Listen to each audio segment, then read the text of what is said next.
Hi, welcome to this tutorial in equity modeling.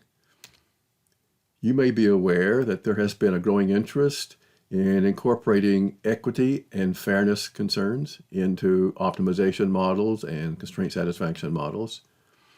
Equity is obviously a concern in healthcare, also in facility location. So for example, if you want to locate ambulance stations, do you minimize the average response time or minimize the worst case response time? The latter involves an equity concern. Progressive taxation also involves a concept of equity. Equity functions have been used for some time in telecommunications so as to maximize throughput while not overly penalizing any particular source of packets. A very similar problem arises in traffic signal timing. So for example, if you have an intersection of a major thoroughfare with a side street, the efficient solution is to give the major street the green light all the time so as to maximize throughput. That doesn't seem very equitable when you consider the side street. Disaster recovery is a major application of equity functions. So for example, suppose there is a natural disaster like a hurricane that wipes out the power grid. The most efficient solution that serves the most people quickly would be to restore power first in urban areas where the population is concentrated. But this can leave rural areas without any power for weeks or even months. In fact, this occurred in Puerto Rico after Hurricane Maria hit the island. Perhaps a more equitable solution would be to give some degree of priority to the rural areas without overly sacrificing efficiency. So while it's fairly straightforward to formulate total cost or total benefit, you just add them up. It's not so obvious how to formulate equity, that is to say, how to incorporate the distribution of costs and benefits into a mathematical formulation, particularly when you're concerned about the total benefit as well as the equity, and you want somehow to combine those two. One complicating factor is that there's no one concept of equity or fairness. There are several concepts, and the appropriate definition of fairness varies from one application to another. So to deal with this situation, I'd like to survey a range of formulations that cover several concepts of fairness and equity. And for each one, describe some of their mathematical properties, their strengths and weaknesses, state an optimization or constraint satisfaction model that seems to be most amenable to solution, and with this information perhaps provide some guidance as to the best formulation for a particular application. As we go along, I will also provide a little background in social choice theory because it provides a means of deriving some of these equity formulations. So here is a brief outline of the tutorial. I'll begin with the most straightforward measure of equity, that is inequality, and look at a few of those metrics. Then we'll have a look at some Rawlsian theory and his Maximin formulation for equity, and indicate briefly how this might be derived from social choice theory. Then I'll look at several schemes for combining efficiency and fairness, convex combinations, some classical methods like alpha fairness, proportional fairness, Nash bargaining solution, the Kalais-Mordinsky bargaining solution, and show how these can also be derived from social choice theory. Then I'll look at some more recent models, threshold-based models, for combining efficiency and fairness, and provide two extended examples of these, one in healthcare and one in disaster preparedness. Then I'll wrap up with some statistical bias metrics from the machine learning field. At the end of the tutorial, I'll indicate a paper in which you can find all the citations. So here's a more detailed list of some of the topics we're going to consider. As you see, we'll begin with the inequality measures. And for each of these and all of the other criteria, I'm summarizing here some of their properties. First, there are two properties, the Pigou-Dalton condition and the Chateauneuf-Moyes condition, which I'll define in a moment, and I'll indicate whether those are satisfied. by each of these criteria. I'll also indicate whether the resulting model is linear and whether it contains discrete variables, which is an indication of how difficult it might be to solve the model. So again, we're beginning with inequality, then we're moving on to some Rawlsian criteria and the Maximin Index. From there, we'll look at combinations of utility and fairness, using, for example, the Gini Coefficient or the Maximin criterion. Then we'll look at some other, perhaps more adequate methods for combining efficiency and fairness. There's the well-known proportional fairness criterion, which is actually the Nash bargaining solution. A generalization of that is the alpha fairness criterion. We'll also look at the Kallice-Morodensky bargaining solution, which is an alternative to the Nash solution.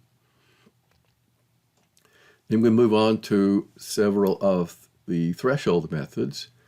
Basically, these say that what you do is you try to achieve equity up to a point so that you don't overly penalize efficiency or vice versa. Then again, we'll wrap up with some metrics from the machine learning area. So I'm going to formulate each of these fairness criteria as a social welfare function, concept from welfare economics.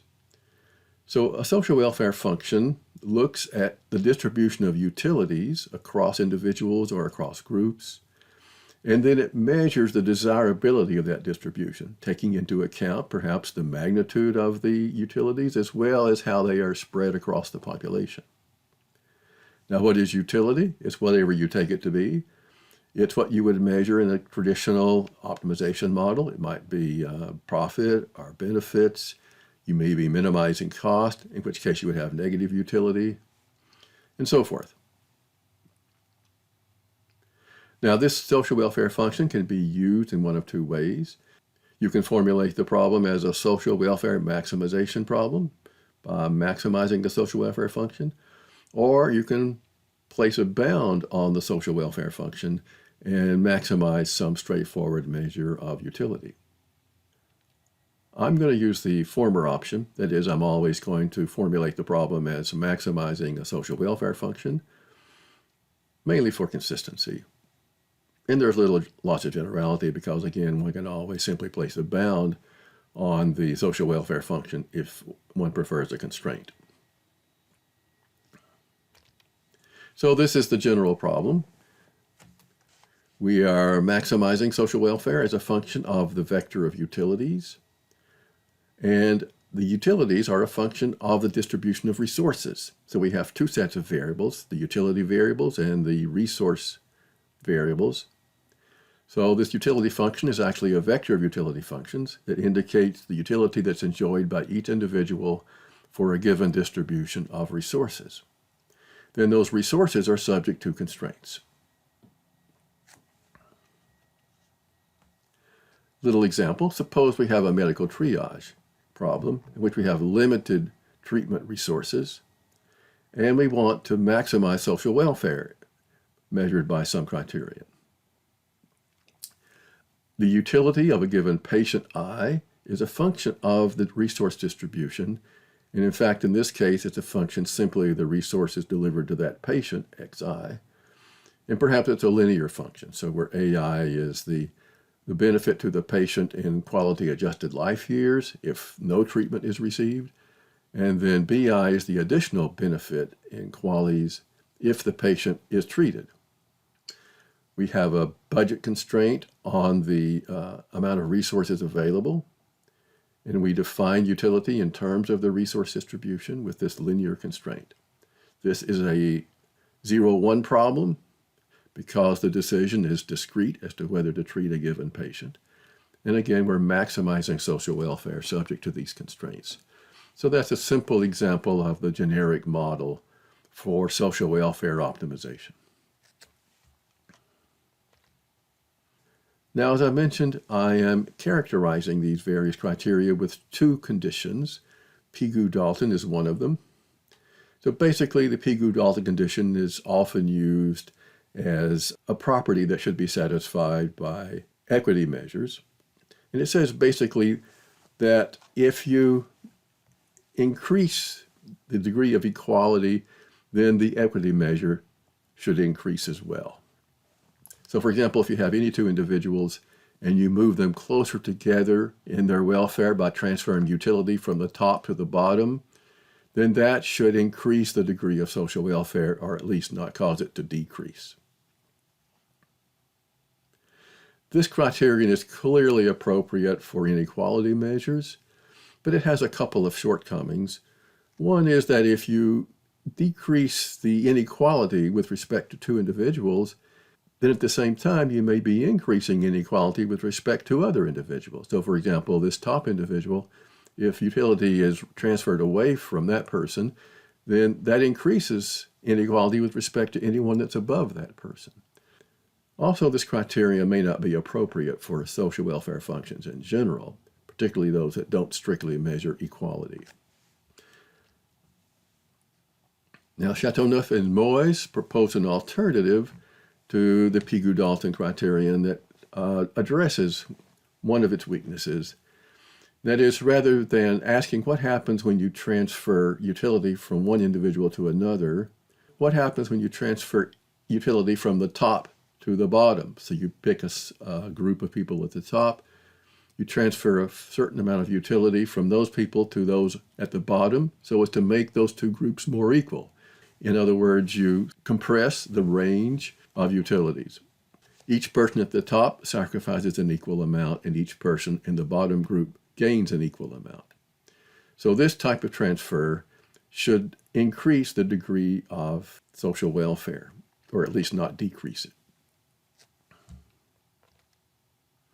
Now, moving on to inequality measures, you see here that all of these measures satisfy Pigou-Dalton and Chateauneuf-Moyes. In fact, Pigou-Dalton is the stronger criterion, so if you satisfy that one, you satisfy the other. Almost all of these are linear models. There's only one exception, and they all contain only continuous variables. There are no discrete variables in these inequality models. So let's have a look at them.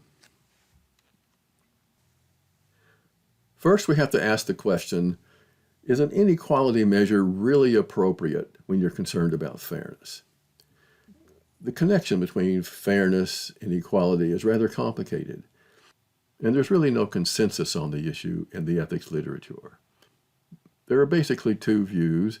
One is that there's something inherently bad about inequality. It's inherently unfair. And the opposite view is that inequality is unfair only to the extent that it reduces total utility. Because after all, inequality has a lot of negative effects, and you may say that inequality is undesirable only to the extent that it creates negative effects. In any case, there are some problems with using a pure measure of inequality as a social welfare function. For example, it takes no account of the level of utility. If you increase everyone's welfare, for example, without changing the relative distribution, then there's no change in the social welfare function. And that seems a bit odd since everyone is better off. And even if you fix the total or average utility, there's no preference for reducing inequality at the bottom rather than at the top. So for example, making billionaires more equal is regarded as equally desirable as making people at the lower end more equal to the middle class. In any event, perhaps we can agree on this much. Equality is not the same concept of fairness, even when it is related. And we have to be careful about when we use a pure equality metric. Maybe it's appropriate when a specifically egalitarian distribution is the goal. And we're not concerned about efficiency or concerned about other forms of equity. In such cases, we can use a pure inequality measure. Perhaps the simplest one is simply the range. Now we're going to normalize all of our inequality measures by the average utility so that they are not affected by rescaling. The rationale behind the relative range is that people often interpret their station by comparing themselves with the best off person. So this may argue for decreasing the range between the maximum and the minimum. Of course, the problem here is that we're ignoring the actual utility levels of everyone in the middle. Now, how are we going to formulate this social welfare problem as an optimization problem? It's nonlinear because we're dividing by the average utility. But fortunately, there's an old technique in optimization known as linear fractional programming, introduced by Charnes and Cooper. And basically what you do is use a change of variables, and you set the denominator of the objective function. We go back. You set the denominator of the objective function equal to 1, and the problem becomes linear. Now, whether this works out in practice depends on the nature of the constraint set. If the constraints are linear, then those constraints remain linear. We simply add a variable on the right-hand side. And if the constraints are homogeneous, then there's very little change again in the form of the constraints. So in many cases, this change of variable that linearizes the problem yields a tractable optimization problem. Now from here out, I'm going to assume that the constraints, the resource constraints, are linear, at least when I'm describing the form of the optimization problem. The linearity assumption is actually rather weak because in most cases, you have linear constraints, or you have at least piecewise linear constraints. So for example, if the feasible set is convex, you can approximate it as closely as you want using piecewise linear constraints. Another measure, it's a bit more comprehensive, is relative mean deviation, which uses absolute values. This at least considers all the utilities, not just the extremes. And again, we can write an optimization model using the same change of variable that I just described. The coefficient of variation has the advantage that people are familiar with it. It's basically just the standard deviation normalized by the mean. The problem with this thing is that it is nonlinear, but we can drop the square root when we minimize, and at least now we have a convex minimization problem, which is not hard to solve, particularly if the constraints are linear. The most popular measure of inequality is the Gini coefficient, and I'm sure you've seen this before.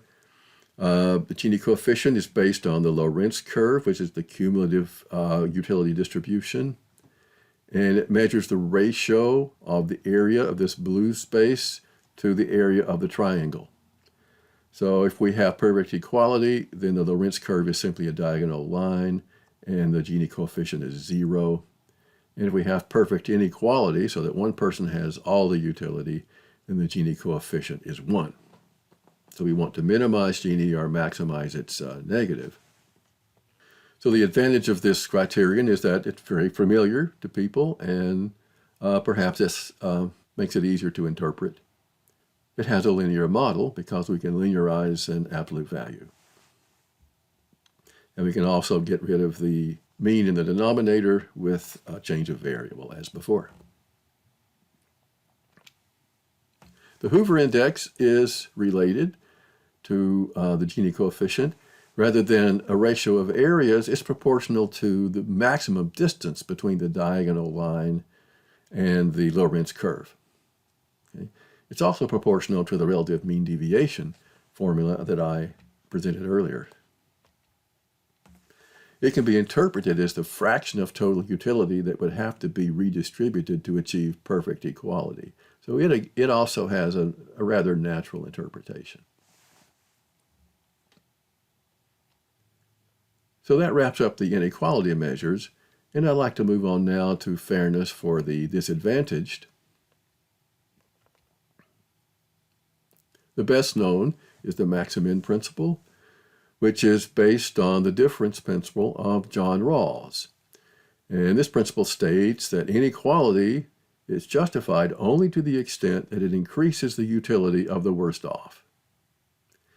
Now, I should say that Rawls intended this principle only to apply to social institutions and how they're designed, and only to the distribution of what he called primary goods, which are goods that any rational person would want. However, we can consider it as a general principle of equity, namely by maximizing the minimum utility. So Rawls gave a very famous argument for his principle, which appears in his book, A Theory of Justice. And it goes something like this. We're going to get together in a kind of constitutional convention to design our society. This is what he calls the original position.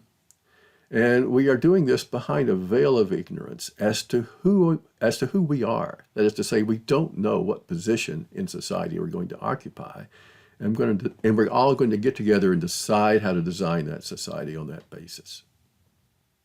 Now, everyone involved must be willing to endorse the policy we arrive at, no matter what position we end up assuming. Now, if I'm a rational person, there's no way I can endorse a policy that would put me on the bottom of society, that is to say, in the lowest position, unless I would have been even worse off under another social arrangement. So given that, the only social policy that I can agree on, anyone can agree on, is one that maximizes the welfare of the worst off. So that's the argument. The model, of course, is very simple. Okay. There are a couple of problems with this conception. One is that it can force equality even when this is extremely costly in terms of total utility, and I'll show you an example of that. Also, it's only concerned about the worst off, and as a result, it can end up wasting a lot of resources. So to take the first problem, so here we have two persons, perhaps these are two patients in a hospital. And the contours here represent the Maximin criterion. And we have resource constraint. Only a certain amount of resources in the hospital that defines this green area as the possible distributions of utility. That's our feasible set. Now, if we maximize the minimum, then we'll end up choosing the green dot. Now, as you can see, patient 2 is much worse off than patient 1. Patient 2 has a serious disease, perhaps a terminal disease or cancer, and patient 1 has a mild case of the flu. Okay, so it's much easier to treat patient 1 than patient 2 with a given amount of resources. So the Maximin solution requires that patient 1 sacrifice almost everything. In fact, it requires that we bring the flu victim down to the level of suffering that is imposed on the cancer patient. We're making everyone have the same level of suffering, which seems perhaps a bit extreme.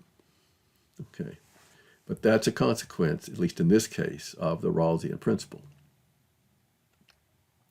Now, if we deal with this problem by placing a bound, an upper bound on how much resources the cancer patient can receive, then we have a curious outcome. For example, these two green dots are equal with respect to the Rawlsian function. Both maximize the minimum, but one of them wastes most of the resources because it doesn't care about the welfare of the second worst off. Now, we can deal with this problem by using a Lexa-Max solution. That is to say, we can maximize the welfare of the worst off, then we maximize the welfare of the second worst off, and so forth. So the rationale for the Lexa-Max solution is that, well, it still is, harmonious with the Rawlsian argument, which perhaps can be generalized to defend a Lexa-Max criterion. And it takes into account the second worst off, third worst off, and so forth, without wasting utility. The solution can be obtained by solving a sequence of optimization problems. So you first maximize the worst off, then holding that fixed, you maximize second worst off, and so forth. But this can actually be an exponentially complex procedure because if there are ties in the optimal level of utility, then you have to enumerate all the possible solutions. So finally, in this category, we have the Maximin Index. This is a criterion that's often used in public services, particularly education. And it's concerned about the welfare of those who are below the median. It's concerned about the lower half of the distribution.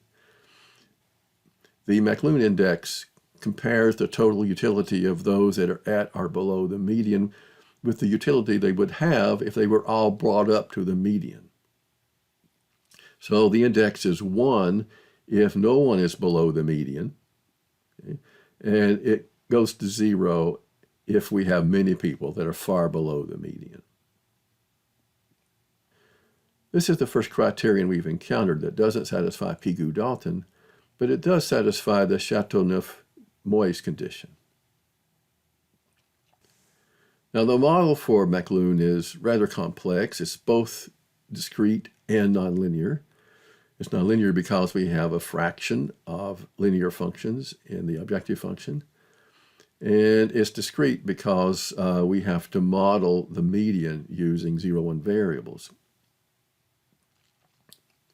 Fortunately, we can linearize it using the change of variable we used before so that we get a mixed integer linear problem. Now I'd like to indicate briefly how the Rawlsian criterion is related to social choice theory. So basically in the economics literature, you see some proofs that derive social welfare functions from axioms of rational choice. And a key element of these derivations is the degree to which utilities are comparable across persons. That is to say, interpersonal comparability.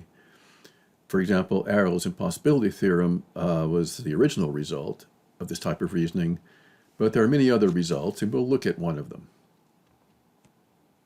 Let's consider, for example, this set of axioms. First, we're going to have an anonymity axiom, or symmetry, which basically says that everyone gets equal consideration. If we permute the indices of the utilities, nothing changes. Then we have a strict Pareto condition, which says that if everyone is better off, then that solution is preferred. There's an independence assumption, which says that the comparison of two distributions depends only on those two distributions and not on what other distributions are possible within the feasible set. And finally, we have a separability axiom, which says that if you have two distributions and there are individuals that are the same in these two distributions, then their position should not affect the ranking of the distributions. So the social welfare functions you can derive from these axioms depends on the degree to which you can compare utilities across individuals. And this degree of comparability is defined by invariance transformations. That is to say, a transformation is an invariance transformation if, by applying it to utility vectors, you don't change the relative ranking of those utility vectors. So we'll begin with unit comparability. So that means it's possible to compare utility differences across individuals. In other words, if individual I changes more than individual j across two distributions, that will still be true after you apply an invariance transformation. And the theorem is that given three of the axioms, anonymity, strict Pareto, and independence, and given this unit comparability assumption, then the resulting social welfare criterion must be utilitarian. It sounds like a strong result, but we'll come back to that issue in a moment. Another type of comparability is so-called level comparability, and that means it's possible to compare utility levels across individuals, so it's a stronger assumption. So for example, if individual I has more utility than individual j in a given distribution, that remains true after you apply the invariance transformation. And the theorem is, given all four axioms, the social welfare criterion that results must be either maximin or minimax. It's a bit peculiar because you can derive one or the other, which are of course extreme opposites, but you cannot derive maximin in particular. In any case, if we add an assumption that we prefer to worry about the people on the bottom rather than people on the top, then you can derive maximin from this set of assumptions. The problem here is with the strength of the interpersonal comparability assumption. The proof actually assumes not only that we have unit comparability, but it assumes that we have no more than unit comparability. That is, there's a strict limit on the degree to which utilities are comparable across persons. So for example, this immediately rules out Maximin because you can't compare utility levels. The utility levels could be wiped out by an invariance transformation. And if you're not even allowed to compare utility levels, then certainly you're not going to get a Maximin. You're just going to get a utilitarian. And the same sort of problem arises with the Maximin proof. It assumes you have no more comparability than level comparability. Well, that rules out criteria that consider the spread or the internal distribution of these utilities over and above which individual has more utility than which others. So this ends up ruling out all the criteria we're going to discuss from here out. So you're left really only with the Rawlsian Maximin criterion. So in other words, the comparability assumptions of these axiomatic proofs are very strong, and they almost rule out everything else from the start. So at this point, we can move on to some schemes for combining utility and fairness. The rationale here is that in most applications, we're concerned about the absolute level of the utility, that is to say, how well off people are in general, as well as the distribution of those utilities.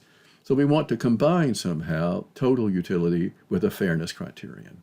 So we'll begin with simply taking a convex combination of the two. First, we'll have a look at combining utility with the Gini coefficient, taking a simple convex combination. The rationale here is that, well, you can adjust the relative importance of utility versus fairness, okay, by setting the multiplier lambda. There are problems here. The major problem is that we really don't know how to interpret this multiplier lambda or what it means. For example, we're taking a convex combination of one quantity which has units of utility and another quantity which is dimensionless. It has no units. So what does it mean to combine those with a certain multiplier? It's not clear, and it's not clear how to choose the multiplier in a given application. We can also consider the product of total utility and the Gini coefficient, or 1 minus Gini. And this is nonlinear, but it reduces to a formula that it's easy to linearize because it has only absolute values. The issue here is that we still have a convex combination of utility and an inequality metric, and it raises the problem, how do you choose the multiplier? In this case, we're in effect choosing a multiplier of 1/2, giving equal weight to the two. Why should it be 1/2? Why not something else? So again, the same problem arises as to how to choose the weighting of the two factors. One proposal that has been made is to combine total utility with total utility times 1 minus Gini. So at least we're combining two quantities with the same units. And the mu here is the multiplier. Okay, this actually turns out to be equivalent to using the product of utility and 1 minus Gini, only with a different multiplier. And again, we can ask, how do you choose this multiplier and why is this particular multiplier appropriate? Finally, we might combine utility with the Maximin criterion using a convex combination. This has the advantage that it uses a measure of fairness that perhaps has stronger theoretical justification. But the criterion is really nothing more than a weighted sum of the utilities. As you see here, we're just taking a sum of the smallest utility plus 1 minus lambda times the sum of the other utilities. And again, we have to ask, why this particular weighting and how do you choose the lambda?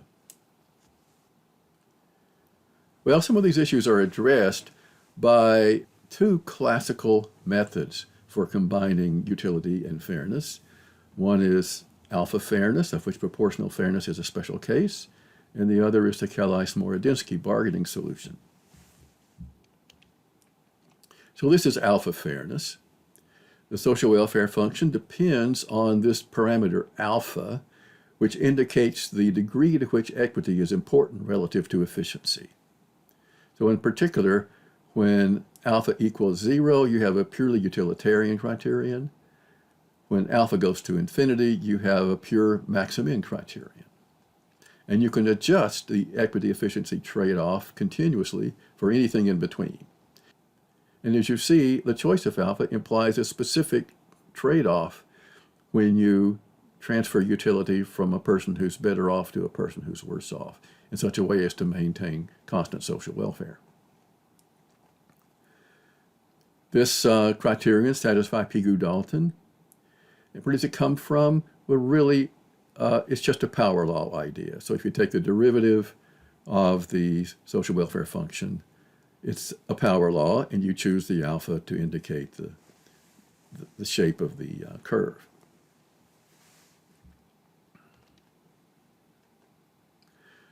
This is nonlinear, but at least it's a concave function we're maximizing, so perhaps it's not that hard to maximize.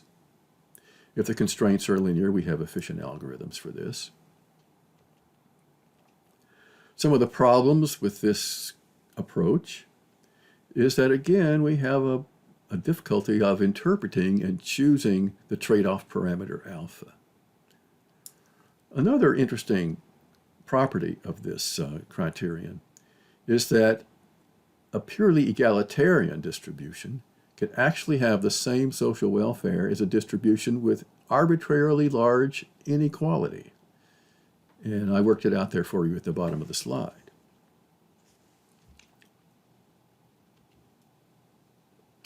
An important special case of alpha fairness arises when alpha equals 1. This gives rise to the Nash bargaining solution. It's also known as proportional fairness. It can also be expressed as a product of terms rather than a sum of logarithms of the utilities. Now, since we're interpreting this as a bargaining solution, we assume that there is a default position, that is to say, a starting position for bargaining, and we fall back on this starting position if the bargaining fails. So as a result, we write the social welfare function as a product of the differences between the utilities and the starting point. The rationale for this criterion is, first of all, it has a very neat geometric interpretation and quite simple. It can be derived using axiomatic and bargaining arguments. And it has many applications in engineering, particularly in telecommunications and traffic signal timing, as I mentioned earlier. So here's the geometric interpretation. So we have here D, the starting point of bargaining, and this yellow region is the feasible set of all possible utilities in a two-person problem. So what we want to do is to pick a distribution U that maximizes the area of the blue rectangle. Now, this can be derived from a set of axioms. In fact, I'm going to show you briefly the derivation that John Nash gave in his famous paper. Axiom 1 is cardinal non-comparability. So here again we have an axiom regarding the degree of interpersonal comparability.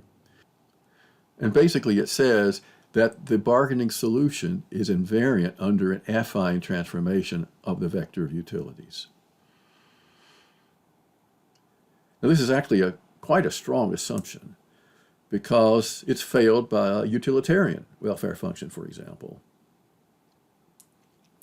So here's a case. If you have a feasible set like this, and this is the utilitarian solution, and then you map this using an affine function to another feasible set, then the optimal point maps to here, but the utilitarian solution is up here. So again, we have failure of this axiom by utilitarianism, but it's going to be satisfied by the Nash criterion. We also have a Pareto optimality axiom, namely the bargaining solution must be Pareto optimal. We have a symmetry solution.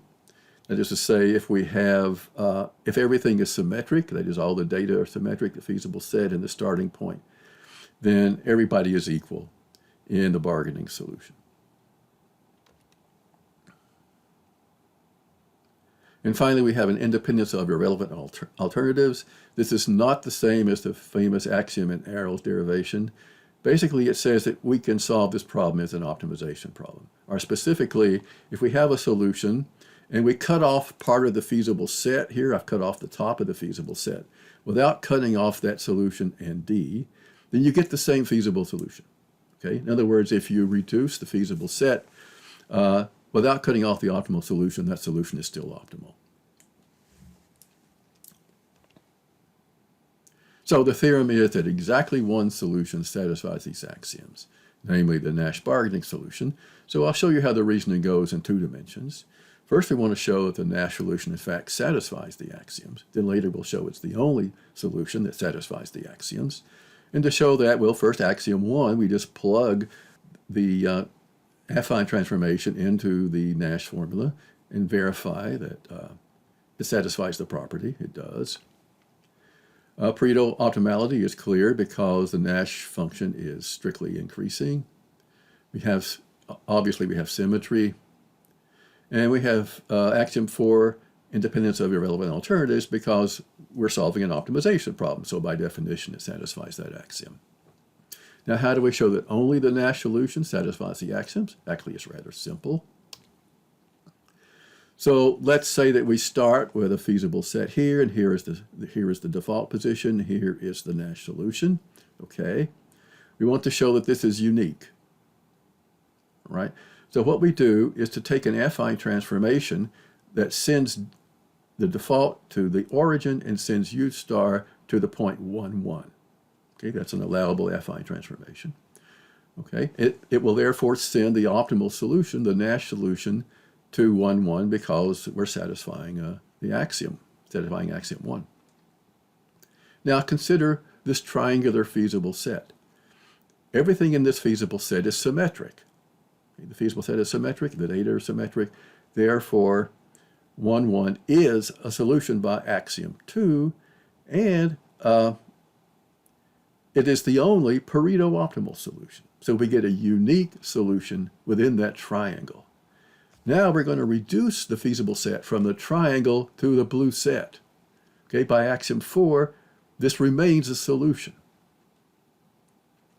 Okay, remains the only solution, and now we can map it back to the original set using the reverse affine transformation, and we conclude that U star is the only solution that satisfies the axiom.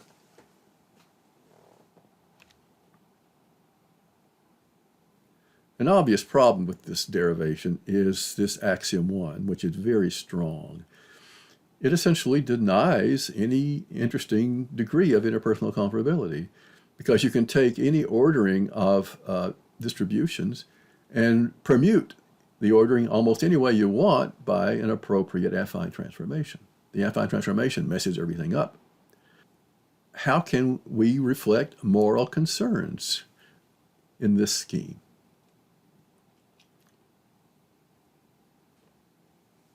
Now, there's also a bargaining justification for the Nash solution that's given by Harsanyi. And it goes something like this. So we have 2 players again. Here's the default position. Players 1 and 2 are making offers. So player 1 makes offer S, and player 2 makes offer T. Now, let's say that player 1 estimates the probability that player 2 will reject his offer S. Okay? We're making an estimate of the probability of rejection. Then you might argue that player 1 will stick with his original offer rather than making a counter offer if his expected return by sticking with his offer is greater than or equal to his share under player 2's offer. Rearranging, player 1 will stick with his offer if the probability of rejection is less than or equal to this ratio. Now, this is the key assumption. Okay? It's assumed that it's rational for player 1 to make a counter offer if his condition for sticking with the current offer is more restrictive than player 2's condition for making a similar counter offer. In other words, if player 1's ratio is less than or equal to player 2's ratio. Player 2 makes a similar calculation, so we get a similar relationship for player 2. Now, if we take this inequality here in the middle and rearrange it, it's equivalent to this inequality. Rearranging this, we have the inequality on top. Now, if we take similarly the inequality here in the middle for player 2, here it is, and rearrange it, that's equivalent to this inequality up here. Okay? Now, by putting these two together, you can see that the quantity here on the right of the second line is greater than or equal to the term on the left of the first line. In other words, the area we get for the counteroffer S prime here is greater than or equal to the area we get with the original offer of player one. In other words, we have an improvement in the Nash social welfare function. Okay. So then the argument goes on to say that if we have a series of offers and counteroffers that follow these procedures and there's a minimum distance between successive counteroffers, this is going to keep increasing the Nash criterion until we obtain convergence, finite convergence. All right. In general, one can raise some objections to this type of bargaining argument. And the most basic objection is that it's not clear that a bargaining procedure that's rational from an individual's viewpoint will necessarily result in a just distribution. What makes sense for the individual may not make sense for everyone. Another way to put this is that we have procedural justice in some sense. We have a procedure or an algorithm for arriving at a solution that everyone considers to be fair in some sense because we're all playing by the same rules. So to put this a different way, one can ask, why should procedural justice result in substantive justice? For example, why should we assume that the outcome of bargaining in a free market result in an outcome that's just? Now, some will say, well, perhaps it won't, but that's okay. It shouldn't to begin with. It's a deep question in political theory. Nonetheless, it's one that one must address if we're going to use these type of bargaining arguments. Now I'd like to consider an alternative to the Nash solution, and that's one proposed by Kallias-Morodinski. It begins with a critique of one property of the Nash solution that goes something like this. Suppose we have a feasible set under the black line here, and the blue point is the Nash solution. Now we enlarge that feasible set. That is to say, we take a superset of the feasible set. The new Nash solution is over here, but notice that one of the players actually receives less under the new Nash solution than under the old one. Kallias-Morodinski regarded this as irrational. When you enlarge the space of possibilities, then no one should be worse off. So they suggested fixing this problem as follows. For each player, you identify their ideal solution. In other words, if they got all the resources, how much utility would they enjoy? And you plot that point. Okay. Now what you do is to assume that we're going to allow each player to have the same fraction of his or her ideal utility level and maximize that fraction. And that's the point U star. That is to say, it's the intersection of this line from D to the ideal with the boundary of the feasible set. Now we no longer have the paradox of the Nash solution, because if we enlarge the feasible set, then we will necessarily increase the share allocated to each player. The social welfare function looks something like this, okay? And the model is relatively simple. So the rationale for this approach is that it satisfies the monotonicity property, which seems to be a reasonable criterion for classical negotiation situations. For example, price negotiation or wage negotiation. You may argue that what matters is the fraction of one's potential return one achieves under the deal, and we want to maximize these relative returns. Also, this outcome is consistent with one tradition in social contract theory, so-called Contractarian Theory. The axiomatic derivation of this criterion replaces axiom 4 with a monotonicity axiom. That is, we're assuming now that if you enlarge the feasible set, then no one is worse off. And the theorem is that exactly one solution satisfies these axioms, namely the Kallias-Morodinski bargaining solution. So the proof for two-person goes something like this. First, it's easy to show that the KS solution does satisfy the axioms. To show that it's the only solution that satisfies the axioms, the reasoning is somewhat as before. So we start here with a KS solution, U star. Then we use an affine transformation to map it into a symmetric problem. It looks like this. And U star maps into U prime. Now look at the red feasible set. By axioms 2 and 3, since this set is symmetric, U prime is the only solution due to Pareto optimality in this red set. Now the red set is a restriction of the blue set. So by the new axiom 4, the bargaining solution in the red set can be no better than the bargaining solution in the blue set. Therefore, it's the only bargaining solution on the blue set, and now we need only map that back to the original solution, which is therefore the unique solution of the problem. Again, we have this strong axiom of interpersonal non-comparability, so perhaps we can circumvent that with a bargaining argument. The assumption here is that if S is where we are now in the negotiation process, then a player's resistance to this agreement depends on his or her sacrifice relative to the sacrifice under no agreement. So in the picture here, player 2 is making a larger relative sacrifice. So to find an agreement we can settle on, we want to minimize resistance by minimizing the maximum of these ratios across the players.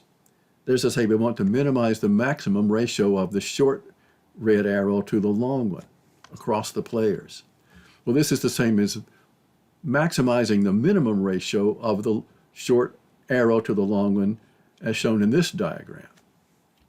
Well, this is exactly what we do when we apply the Kallias-Morodinski bargaining solution.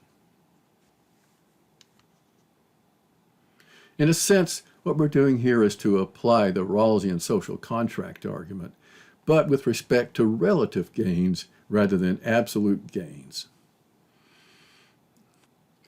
Now, some difficulties with this KS bargaining solution. First of all, it satisfies neither Pigou-Dalton nor the Chateauneuf-Moyse condition. And there are contexts where a bargaining type arrangement, such as wage bargaining, for example, is not really adequate to the problem.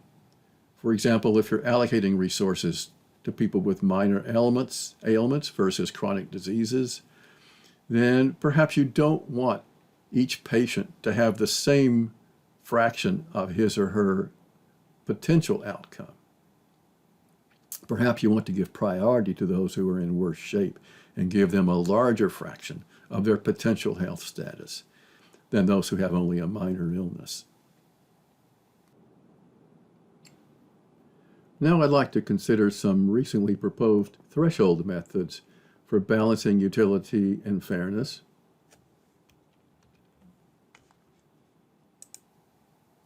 So there are basically two approaches, a utility and an equity threshold approach. Under the utility threshold approach, we maximize fairness until it reaches the point that the cost of fairness is just too great. And under an equity threshold, it's the opposite. We maximize utility until the solution simply becomes too unfair. So I'll first consider these two approaches when we're combining utility with a Maximin criterion. So first, utility threshold. So here's an example of a two-person problem. So the contours here reflect the following social welfare function. And the idea is that if the difference between the two utilities is less than this parameter delta, then we're going to use a Maximin criterion, as shown here, whereas if the difference is greater, then we're going to use a utilitarian criterion. So for example, if this curve represents the boundary of the feasible set, then a Maximin solution would be this open circle. But the open circle requires very large sacrifice from player 2. So for example, you could think of this as two patients, and patient 1 has a very serious disease and patient 2 has a mild disease. And improving the lot of patient 1 becomes very expensive as you reach his or her maximum, and it requires enormous sacrifice from the other patient. So in fact, if you look at the contours, this point up here in the utilitarian region actually achieves greater social welfare than the Maximin solution. This can be generalized to n-persons, although it's not very obvious how to do that, and it can be defended in the following way. So we interpret this parameter delta by supposing that utilities within delta of the lowest represent people who deserve some degree of priority. And we're going to call this the fair region. That is to say, it's a utility that's within delta of the lowest utility. And this delta has a practical interpretation because we can decide in advance how deprived does a person have to be to deserve special consideration by deciding how close to the bottom must a person be to deserve that type of consideration. And that will define the delta. So the delta has some kind of meaning and interpretation outside of the social welfare function that perhaps makes some degree of sense in a practical application.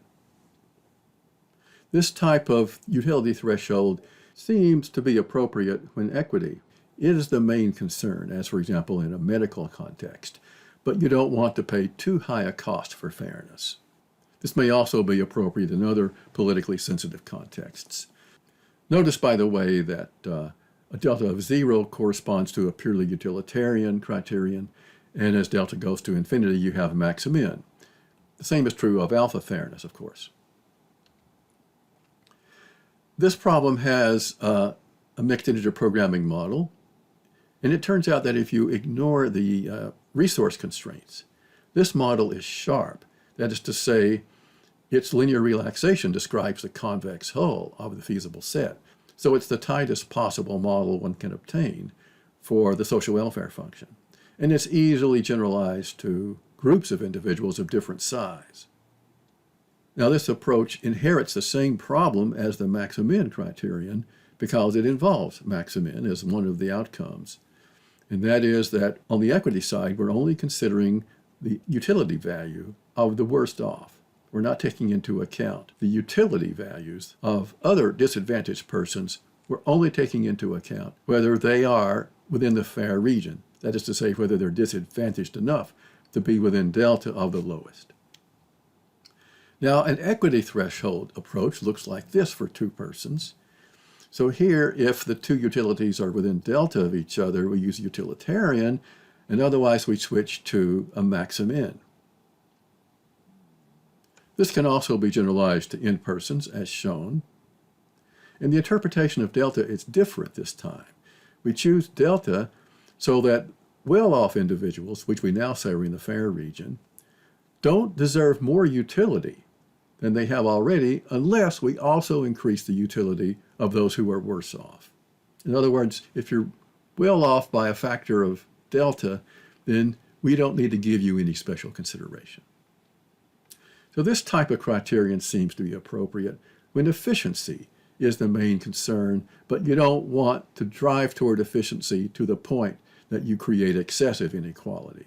So this might apply to telecom and traffic management, disaster recovery, and so forth. This time we get a nice linear programming model for the problem. But we inherit again the weaknesses of the Maximin component that I described earlier.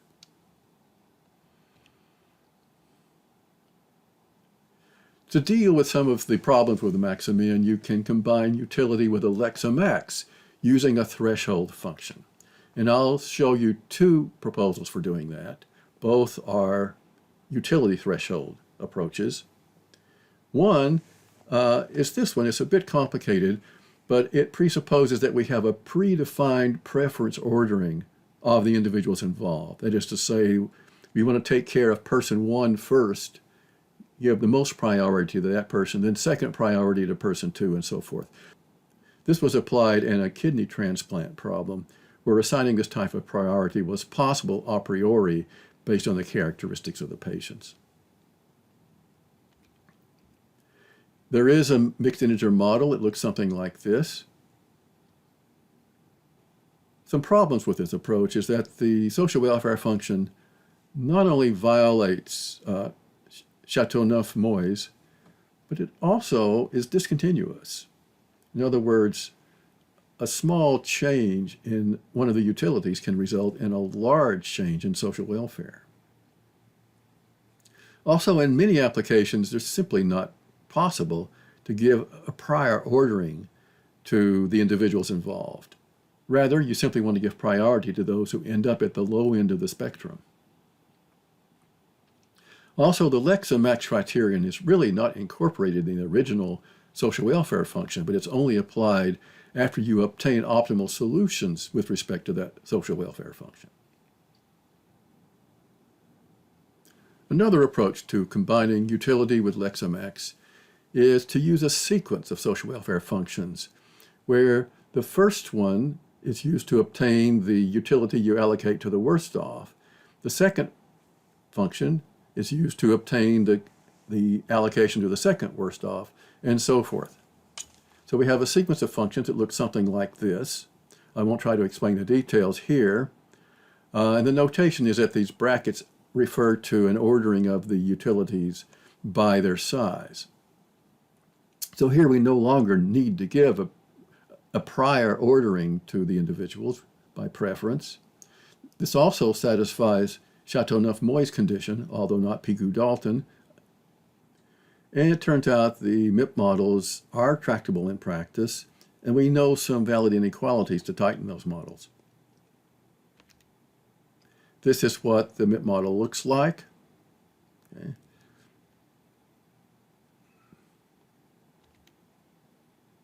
Now, I'd like to show in some detail two examples that illustrate the threshold approach. Both will illustrate the utility threshold, one where we're combining utility with Maximin, and one where we're combining utility with Lexa-Max.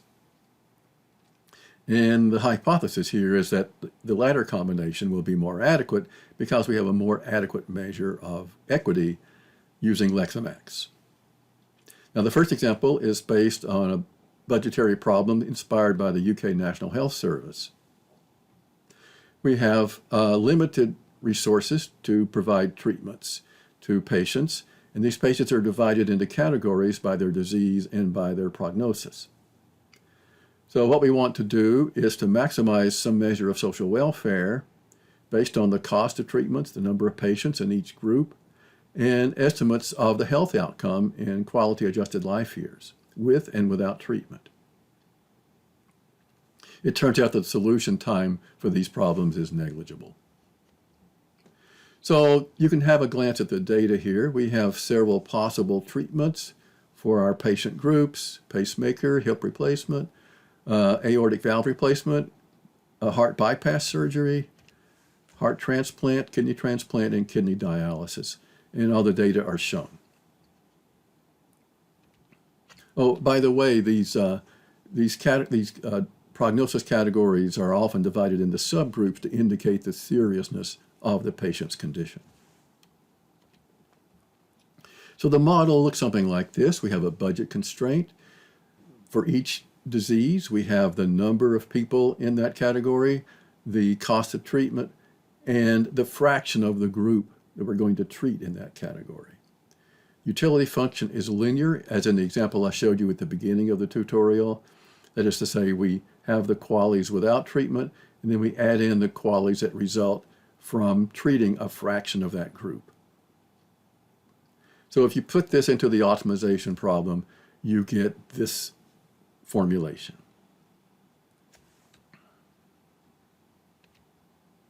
Now, this is the solution for utility plus Maximin. On the vertical axis, we have the disease categories, and the color means that we are funding treatment for that category for a given value of delta. The delta appears on the horizontal axis. So, for example, we fund pacemaker for all values of delta, extending from delta equals 0, which would be a purely utilitarian solution, to very large delta, which corresponds to a Maximin solution. On the other hand, we stop funding most of the heart bypass patients once delta reaches a certain level of fairness. and we shift resources over to kidney dialysis. Kidney dialysis is more expensive per quality because it's an ongoing treatment as opposed to a one-shot deal. But these patients, at least many of them, are worse off than those who need heart bypass. Now, this is a solution that results when you use Lexamax rather than Maximin as the equity component. And as you can see, the solution is very different. It also has more subtleties. So some of the heart bypass patients remain in the solution for all deltas and some don't. And we also have a similar complexity for the dialysis patients. There's a number of other subtleties in the solution that I won't take time to go through now, but it's really interesting to compare, I think, this outcome with that results from the previous one. Another example is disaster preparedness. This is inspired by an earthquake shelter location problem in Istanbul. So here we have a set of possible locations for earthquake shelters, and we want to put these shelters in locations as convenient as possible to the neighborhoods of the city. Each neighborhood's utility is going to be proportional to the distance between that neighborhood and the nearest shelter, weighted by the population of the neighborhood. And again, we're going to compare these two utility threshold criteria. We have 50 neighborhoods and 50 possible potential shelter locations. The solution time is still rather small for each delta. It may be 10, 15 seconds. Okay, so what does this mean? So our utility here is distance, so it's negative numbers. So smaller distance means higher utility. Okay, and again on the horizontal axis we have the delta, the degree of fairness in the solution, so that 0 corresponds to a utilitarian solution. Okay, and these horizontal lines indicate the utility that's allocated to each neighborhood, total of 50 neighborhoods, sampled at various values of delta. So you can see the utility that a neighborhood enjoys goes up or down depending on the value of delta. Neighborhoods that are in this green region are those in the fair region. That is to say, their utility is within delta of the lowest. Now, we would expect to see utilities of the worse off neighborhoods increasing as we increase delta, but that doesn't really occur in this model. The reason for this is that some of the neighborhoods are located at a great distance from all of the possible shelter locations. So once we maximize the worst off, basically we just take care of the worst off neighborhood, and none of the other neighborhoods really factor in to the measurement of equity in this problem.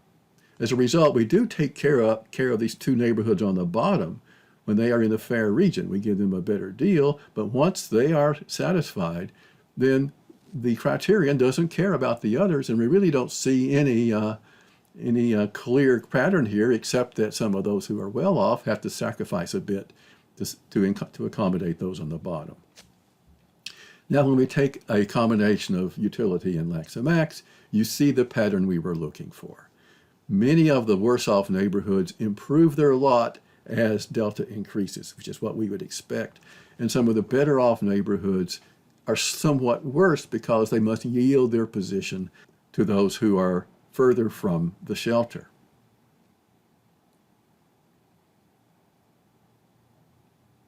So I think the conclusion here is that utility plus a threshold criterion can give a rather nuanced and interesting solution to a problem of this kind.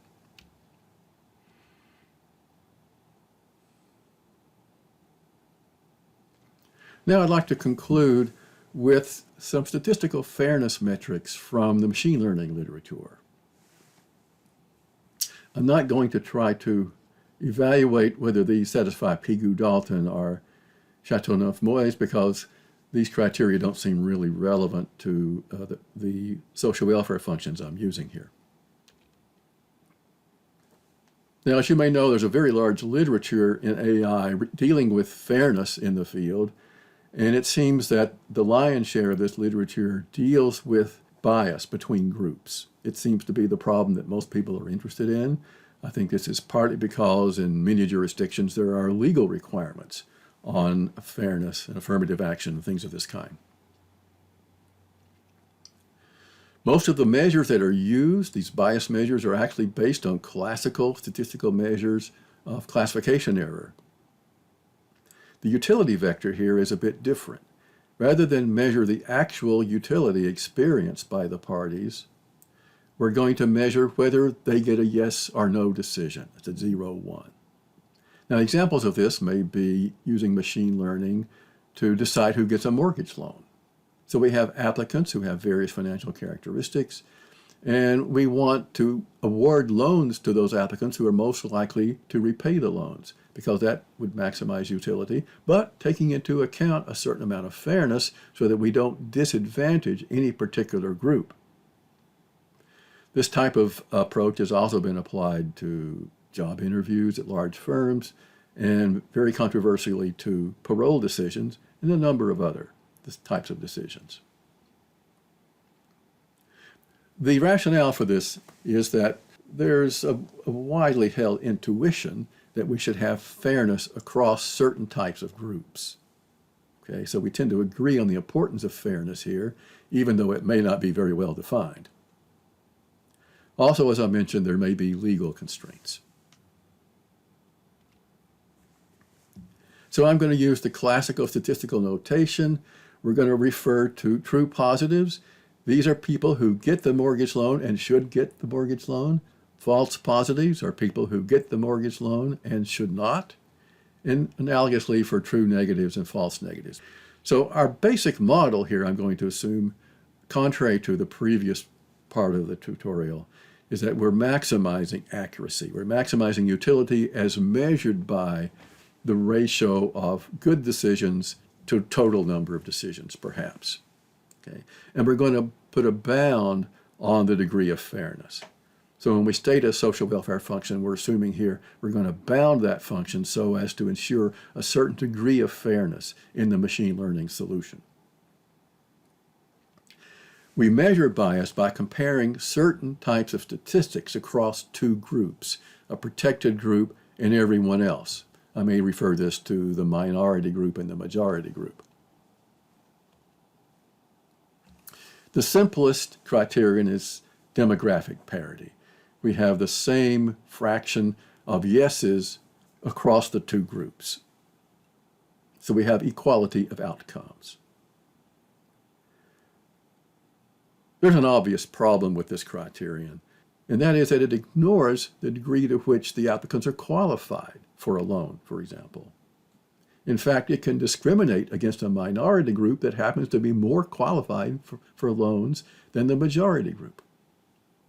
Perhaps a more adequate criterion is equalized odds, which is actually two criteria.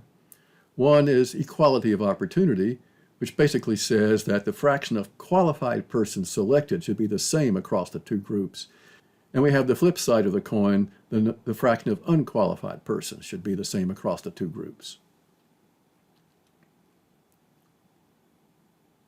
A weakness, of course, is that we're considering only yes decisions in one of these criteria and only no in the other, rather than considering the number of correct decisions. Now, accuracy parity does consider the number of correct decisions, and it has the social welfare function shown here. This appears to be less popular in the AI literature, perhaps because people do want to distinguish between true positives and true negatives. And finally, there's something called predictive rate parity, which compares what fraction of the selected individuals should have been selected across the two groups. Unlike the others, which are all linear problems, this poses a very difficult nonlinear problem, difficult because it's a ratio of linear forms, and of course because we have 0-1 variables. In fact, it's unclear why one would want to go to the trouble of using this criterion if it's so difficult to solve. Some other possibilities are the Matthews correlation coefficient, which perhaps is the most comprehensive measure of classification accuracy, but here the optimization problem is even harder. And there's a literature on counterfactual fairness, which attempts to determine whether a decision for minority individuals would have been the same if they were majority individuals. And this is based on Bayesian networks or causal networks, and kind of backing out these conditional probabilities based on the available data. Some problems here is that this is very difficult to do in practice, and it's unclear for our purposes how to embed this type of criterion in a social welfare optimization model. This is a research issue. Now, there are some systemic problems with statistical fairness metrics in the AI literature. One is that we are substituting a vector of 0-1 decisions for our utility vector. And 0-1 decisions provide a very limited account of the utility that's enjoyed by the parties involved. More adequately, we would take into account the consequences to the mortgage loan applicants, as well as whether they are turned down or not.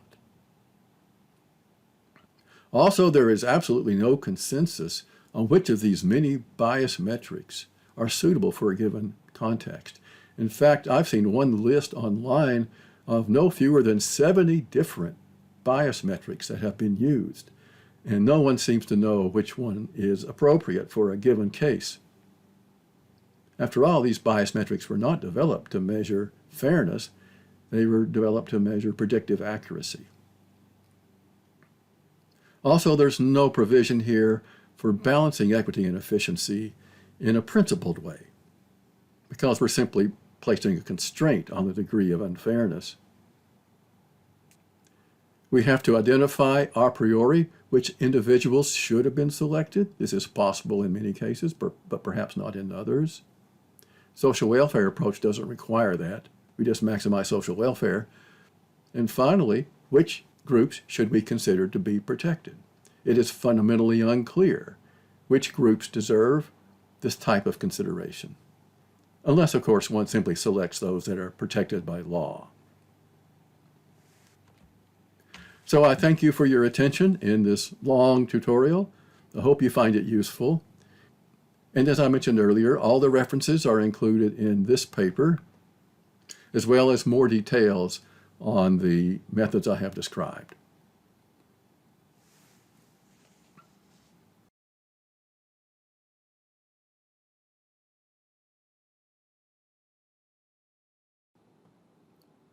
Seems to be appropriate when equity